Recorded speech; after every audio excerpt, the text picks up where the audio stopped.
एक शहर में देवरानी और जेठानी रहती थी। जेठानी अमीर थी और देवरानी गरीब थी।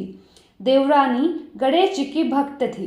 देवरानी का पति जंगल से लकड़ी काटकर बेचता था और अक्सर बीमार रहता था। देवरानी जेठानी के घर का सारा काम करती और बदले में जेठानी बचा हुआ खाना, पुराने कपड़े आदि उसको दे देती थी।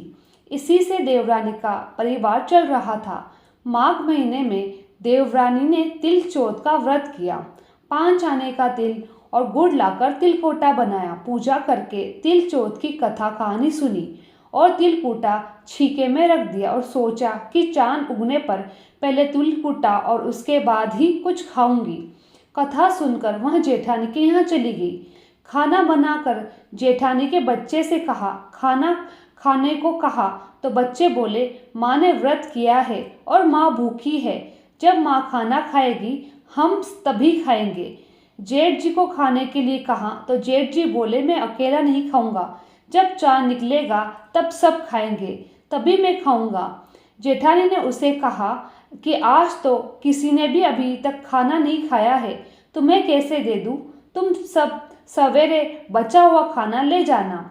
देवरानी के घर पर पति और बच्चे सब आस लगाए बैठे थे कि आज तो त्योहार है, इसीलिए कुछ पकवान यादी खाने को मिलेंगे। परंतु जब बच्चों को पता चला कि आज तो रोटी भी नहीं मिलेगी तो बच्चे रोने लगे।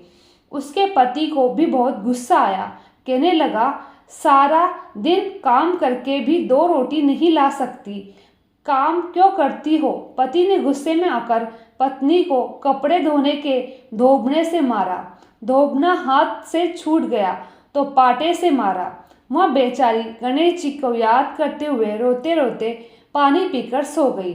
उस दिन गणेश जी देवरानी के सपने में आए और कहने लगे, धोबने मारी, पाटे मारी, सो रही है या जाग रही है? वह बोली, कुछ सो रही हूँ, कुछ जाग रही हूँ।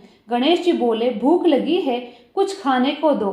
देवरानी बोली, क्या दूँ? मेरे घर तो अन्न का एक दाना भी नहीं है। जेठानी बचा हुआ खाना देती थी, आज वह भी नहीं मिला। पूजा का बचा हुआ तिलकुटा छीके में पड़ा है, वही खा लो। तिलकुटा खाने के बाद गणेश जी बोले, धोबने मारी, पाटे मारी, निमटाई लगी है, कहाँ निमटे? वहाँ बोली, यहाँ पूरा घर पड़ा है, जहाँ इच्छा हो वहाँ निमट लो। फिर गणेश जी बच्चे की तरह बोले, अब कहाँ पहुँचूं? नींद में मग्न अब देवरानी को बहुत गुस्सा आया। कब से तंग किए जा रहे हो? सो बोली, मेरे सर पर पोंछो। और कहाँ पोंछोगे? सुबह देवरानी उठी तो यहाँ देखकर हैरान रह गई। पूरा घर हीरे मोती से जगमगा रहा था। सिर पर जहाँ विनायक जी पोंछ कर गए थे वहाँ हीरे के टीके बिंदिया चमका रही थी। उस दिन देवरानी जेठानी के यहाँ काम करने नहीं गई। बड़ी देर तक राह देखने के बाद जेठानी ने बच्चों को देवरानी को बुलाने के लिए भेजा। जेठानी ने सोचा, कल खाना नहीं दिया इसलिए शायद देवरानी बुरा मान गई है। बच्चे बुलाने के लिए गए, बोले, चाची चलो, माँ ने बुलाया है, सारा काम पड़ा है। देवरानी ने जवाब दिया, अब उसकी ज़रूरत नहीं है, घर में सब भरपूर है गणेश जी की आशीष से। बच्चे ने घर जाकर माँ को बताया, चाची को तो पूरा घर हीरे मोतियों से जगमगा रहा है। जेठानी दौड़ती हुई देवरानी के पास आई और पूछने लगी, यह सब कैसे हुआ? देवरानी ने उसके साथ जो हुआ वो सब कह डाला। घर लौटकर जेठानी अपने पति से कहा, आप मुझे धोबने से मारो और पाटे से मारो। उसका पति बोला कि भली मानस, मैंने कभी तुम पर हाथ नहीं उठाया है, मैं तुम्हें धोबने और पाटे से कैसे मार सकता हूँ?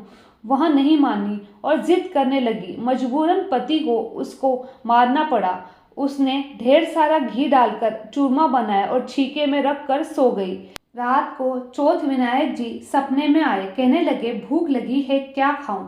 जेठानी ने कहा, हे गणेश जी महाराज, मेरी देवरानी के यहाँ तो आपने सूखा तिलकुटा खाया था, मैंने तो झरते घी का चूरमा बनाकर आपके लिए छीके में रखा है, फल और मेवे भी रखे हैं, जो चाहे खा लीजिए। बाल स्वरूप गणेश जी बोले, अब निमटे कहाँ? जेठानी बोली, उसके यहाँ तो टूटी फूटी झोपड़ी थी, मेरे यहाँ तो कंचन के महल है, जहाँ चाहो निमटो।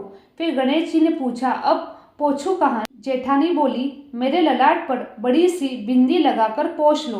धन की भूखी जेठानी सुबह बहुत जल्दी उठ गई। सोचा घर हीरे जवाहरात से भर चुका होगा। देखो तो पूरा घर में गंदगी फैली हुई थी। बहुत तेज बदबू आ रही थी। उसके सिर पर भी बहुत सी गंदगी लगी हुई थी। उसने कहा, हे गणेश जी महाराज, यहाँ आपने क्या किया? मुझसे रूठे और देवरानी पर टूटे। जेठानी ने घर की सफाई करने के बहुत कोशिश की, परंतु गंदगी ज़्यादा फैलती गई। जेठानी के पति को मालूम चला तो वहाँ बहुत गुस्सा हुआ और बोला, तेरे पास इतना सब कुछ था, फिर भी तेरा मन नहीं भरा। परेशान होकर चौथ के गणेश जी महाराज की मदद की विनती करने लगी। गणेश जी ने कहा, देवरानी से जलन के कारण तूने जो किया था ये उसी का फल है। अब तू अपने धन से आधा धन उसे देगी, तभी यह साफ होगा।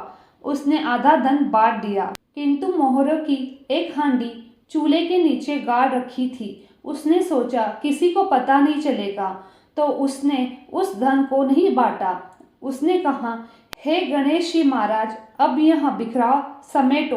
वे बोले, चूल्हे के नीचे गाड़ी हुई मोहरों की हंडी सहित ताक में रखी 2 सुई के भी 2 हिस्से करो। इस प्रकार से गणेश ने बाल स्वरूप में आकर सुई जैसी छोटी सी चीज का भी बंटवारा किया और अपनी माया समेटी। हे गणेश जी महाराज, जैसे आपने देवरानी पर कृपा की वैसे सब पर करना। कहानी कहने वाले को, सुनने वाले को, हुकारा भरने वाले को सब पर कृपा करना, किंतु जेठानी को जैसी सजा दी वैसी किसी को मत देना। एक अन्य कथा के अनुसार किसी नगर में एक कुम्हार रहता था। एक बार जब उसने बर्तन बनाकर आवा लगाया तो आवा नहीं पका। परेशान होकर वह राजा के पास गया। बोला, महाराज, न जाने क्या कारण है, आवा पक ही नहीं रहा है। राजा ने राज पंडित को बुलाकर कारण पूछा। राज पंडित ने कहा, हर बार आवा लगाते समय एक बच्चे की बलि देने से आवा पक जाएगा। राजा का आदेश हो गया। बलि आरंभ हुई। जिस परिवार की बारी होती वह अपने बच्चे में से एक बच्चा बलि के लिए भेज देता। इस तरह कुछ दिनों के बाद एक बुढ़िया के लड़के की बारी आई। बुढ़िया का एक ही बेटा था, उसके जीवन का सहारा था, पर राजन्या कुछ नहीं देखती। दुखी बुढ़िया सोचने लगी, मेरा एक ही बेटा है, वह भी संकट के दिन मुझसे जुदा हो जाएगा। तभी उसको एक उपाय सोचा। उसने लड़के को संकट की सुपारी तथा धूप का बीड़ा देकर कहा, भगवान का नाम लेकर आवा में बैठ जाना, संकट माता तेरी रक्षा करेगी। संकट के दिन बालक आवा में बिठा दिया गया। बुढ़िया संकट माता के सामने बैठकर पूजा प्रार्थना करने लगी। पहले तो आवा पकने में कई दिन लग जाते थे, पर इस बार संकट माता की कृपा से एक ही रात में आवा पक गया। सवेरे कुमार ने देखा तो हैरान रह गया। आवा पक गया था और बुढ़िया का बेटा जीवित और सुरक्षित था। संकट माता की कृपा से नगर के अन्य बालक भी जी उठे। उस देश में नगरवासियों ने माता संकट की महिमा स्वीकार कर ली। तब से आज तक संकट माता की पूजा और व्रत का विधान चले आ रहा है। बोलो संकट चौथ माता की जय। एक बुढ़िया माई थी। वह बहुत ही गरीब और दृष्टिहीन थी। उसके एक बेटा और बहू थे। वह बुढ़िया सदैव गणेश जी की पूजा किया करती थी। एक दिन गणेश जी प्रकट होकर उस बुढ़िया से बोले, बुढ़िया माई, तू जो चाहे मांग ले। बुढ़िया बोली, मुझसे तो मांगा नहीं आता, कैसे मांगू और क्या मांगू? तब गणेश जी बोले, अपने बेटे बहू से पूछ कर मांग ले। तब बुढ़िया ने अपने बेटे से कहा, गणेश जी कहते हैं तू कुछ मांग ले, बता मैं क्या मांगू? पुत्र ने कहा, माँ तो धन मांग ले। बहू से पूछा, क्या मांगू? बहू बोली, नाती मांग ले। तब बुढ़िया ने सोचा, ये तो अपने मतलब की बात कह रहे हैं। अंत बुढ़िया ने पड़ोसन से पूछा तो उन्होंने कहा, बुढ़िया तू थोड़े दिन जिएगी, क्या तू धन मांगे और क्या तू नाती मांगे? तू तो अपनी आंखों की रोशनी मांग ले, जिससे तेरी जिंदगी आराम से कट जाएगी। इस पर बुढ़िया बोली, यदि आप मेरे पर प्रसन्न हैं तो मुझे 9 करोड़ की माया दे, निरोगी काया दे, अमर सुहाग दे, आंखों की रोशनी दे, नाती दे, पोता दे और सब परिवार को सुख दे, अंत में मोक्ष दे। यह सब सुनकर गणेश जी बोले, बुढ़िया माई, तूने तो हमें ठग लिया, फिर भी जो तूने मांगा है वचन के अनुसार सब तुझे मिलेगा। और यहाँ कहकर गणेश जी अंतर्धान हो गए। उधर बुढ़िया माई ने जो कुछ मांगा उसे सब कुछ मिल गया। हे गणेश जी महाराज, जैसे तुमने उस बुढ़िया माई को सब कुछ दिया वैसे सब कुछ सबको देना, कहते को, सुनते को, उकारा भरने वाले को, सब परिवार को। बोलो गणेश जी महाराज की जय। मेरी ये वीडियो आप लोगों को पसंद आई होगी तो वीडियो को लाइक, चैनल को सब्सक्राइब और शेयर करना ना भूलें। आप सभी का धन्यवाद।